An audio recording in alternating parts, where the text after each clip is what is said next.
여러분 안녕하십니까?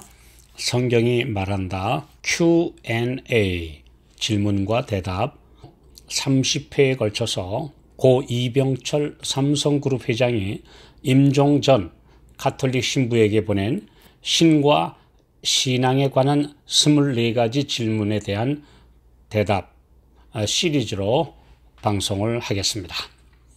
첫 번째 질문은 신의 존재를 어떻게 증명할 수 있나? 신은 왜 자신의 존재를 똑똑히 드러내 보이지 않는가? 라는 이 질문에 대해서 우리 성경의 기초에서 답변을 드리도록 하겠습니다. 창세기 1장 1절 태초에 하나님이 천지를 창조하시니라. 유명한 말씀이죠. 성경은 하나님의 존재를 설명하려고 시도하지 않습니다. 왜냐하면 당연히 계신 분이시므로 굳이 증명할 필요가 없기 때문입니다. 인류가 처음 창조되었을 때는 죄 없는 빛의 세계에 속해 있었고 어떤 장벽이나 가림막 없이 하나님과 대면하고 대화했기 때문에 창세기에 그렇게 기록된 것입니다. 그러나 사람이 사탄의 유혹에 넘어가 타락한 후에는 그를 두르고 있던 빛의 세계에서 벗어나 단절되고 말았습니다. 그와 동시에 인류는 그 높은 차원의 세계에서 이 지구의 3차원 영역에 갇혀버렸습니다. 이제부터 그는 사람이 태양빛을 직접 바라볼 수 없듯이 빛을 직접 보지 못하고 베일 너머로, 휘장 너머로 희미하게 볼 수밖에 없는 존재가 되고 말았습니다. 하나님은 그분 자신의 이름을 여호와 또는 야훼라고 말씀해 주셨는데 그 뜻은 영어로 I am that I am, 우리말로 나는 나다라는 의미입니다. 만약 하나님이 나는 존재한다라고 말씀하신다면 마치 사람이 멀쩡하게 존재하는 자신을 다른 사람들에게 나는 있다고 설명하는 우스꽝스러운 일이 되고 맙니다. 그분은 마치 가장이 외출했다가 깊이 잠든 밤에 자기 집에 와서 잠긴 문을 두드릴 때 가족이 누구세요? 라고 물으면 나야 나 라고 대답하면 당연히 문을 열어주듯이 인간 피조물들에게 주인과 창조주의 자격으로 나다 라고 말씀하고 계십니다. 그분은 나는 이렇고 이렇다 라고 그분의 정체성에 대해 자세히 설명하시지 않는데 그 이유는 사람이 신의 존재와 정체를 이해하고 분석할 수 있다면 그 사람이 곧 신과 같은 존재이기 때문입니다. 그래서 욥기 11장 7절에 보면 내가 하나님의 오묘를 어찌 능히 측량하며 전능자를 어찌 능히 온전히 알겠느냐 이렇게 말씀하고 있습니다. 더구나 죄로 타락하여 육체라는 이 영역에 갇힌 인간은 아무리 똑똑한 사람이라도 절대 이해할 수 없는 것들이 많이 있습니다. 그 중에 대표적인 3대 신비를 예로 들면 첫째, 시간의 시작과 끝. 두 번째로는 우주 공간의 한계. 세 번째, 신의 존재와 속성 등이 있습니다. 여러분, 이 문제들을 깊이 생각해 보십시오. 절대 사람이 그 답을 알 수가 없는 것입니다.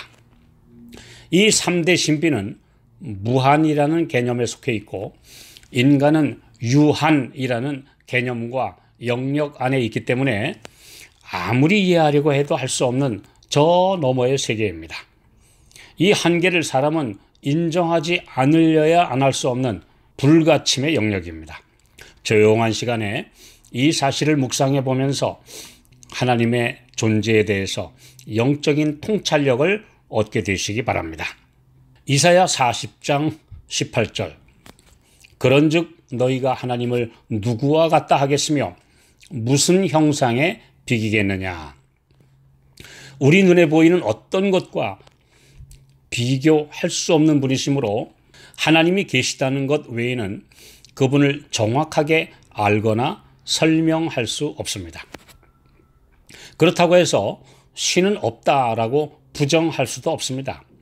무신론자들이 신의 존재를 부인해왔지만 인간 이상의 어떤 신비한 능력이 존재한다는 그런 사실까지 부정하지는 못합니다. 분명하게 그런 실제가 여러 곳에 나타나기 때문입니다. 신명기 29장 29절 오묘한 일은 우리 하나님 여호와께 속하였거니와 나타난 일은 영구히 우리와 우리 자손에게 속하였나니 이는 우리로 이 율법의 모든 말씀을 행하게 하심이니라. 비록 하나님께서 그분 자신의 존재와 정체성에 대해 인간에게 자세히 알려주지 않으셨지만 여러 가지 증거를 통해 그분의 발자국과 손길을 남겨주셨습니다. 앞으로 이번 질문에 대한 답을 통해 말씀드리겠지만 창조의 신비가 천연계를 통해 드러나게 하셨습니다.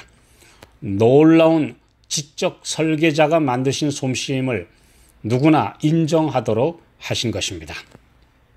하나님께서 인류에게 주신 책인 성경은 그 책을 읽을수록 인간이 지은 책이 아니라 신의 계시에 의한 책임을 깨닫게 됩니다.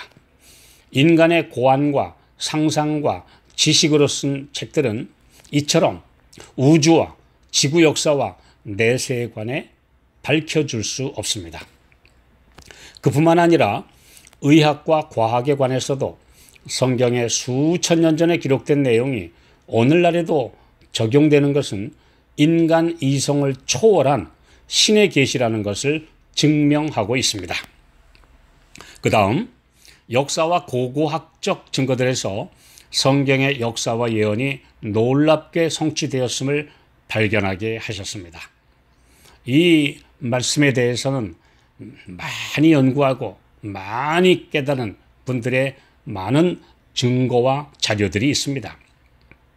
성경의 역사를 조작이라며 불신했던 많은 비평가들을 항복하게 만든 증거들이 현대 고고학에서 쏟아져 나왔고 지금도 계속 발굴되고 있습니다.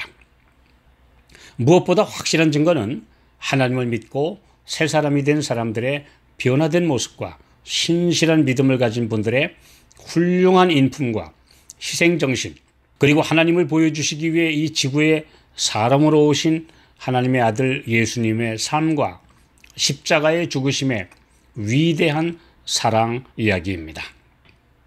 이 사랑은 인간 본성이 결코 모방할 수 없는 놀라운 하늘의 속성입니다. 요한복음 14장 9절 나를 본 자는 아버지를 보았거늘 어찌하여 아버지를 보이라 하느냐. 우리는 예수님을 통해 신의 품성과 위대한 사랑을 보았습니다. 그리고 그 사랑에 감동되고 이끌려 더 높고 고상한 삶의 목표를 가지게 됩니다. 인류가 전혀 알 수 없었던 우주 세계와 죽음 저편에 대해서도 하나님의 말씀과 예수의 부활을 통해 알게 되었습니다. 우리의 영적 눈이 점점 밝아져 드디어 베일 저편의 놀라운 세계, 4차원 이상의 신묘막측한 세계를 볼 수 있게 되는 것이 하나님의 이상입니다. 지금 언뜻 보이는 신기한 세계가 믿는 자들의 눈에 점점 더 환하게 펼쳐지게 됩니다. 그때 하나님의 존재와 그분의 속성들을 더 똑똑히 보게 될 것입니다. 인간 이성과 지식의 한계를 인정하고 겸손히 그분께 배우려는 사람들에게 성경 말씀과 자신이 겪은 신앙생활의 경험을 통해 하나님의 위대하신 모습이 가슴 벅찬 감동으로 다가올 것입니다. 이것이 참된 믿음의 길입니다.